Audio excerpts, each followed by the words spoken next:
భద్రాద్రి కొత్తగూడెం జిల్లా అశ్వారావుపేట మండలం అశ్వారావుపేటలోని ఏర్పాటు చేసిన రైతు కల్లాలలో ఆరబోసిన ధాన్యాన్ని అశ్వారావుపేటల మండల ప్రజాపరిషత్ అధ్యక్షులు MPP Jallipalli Sriramamurthy, society chairman Chinnamsetti Satyanarayana పరిశీలించారు. ఈ సందర్భంగా ఎంపీపీ మాట్లాడుతూ అశ్వారావుపేట నియోజకవర్గ శాసనసభ్యులు మెచ్చ నాగేశ్వరరావు ఫోన్ చేసి ఆరబోసిన ధాన్యం కొనుగోలు కేంద్రాలను పరిశీలించాలని సూచించారని తెలిపారు.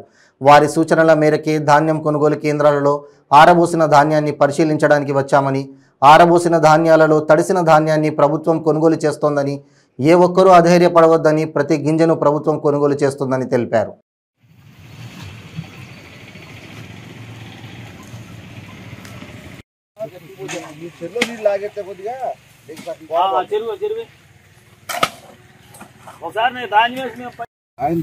ఎవరంటే అక్కడ వెళ్ళండి ఎంపీపీ గారు, ఇదిగో ఇక్కడ ఎక్కడ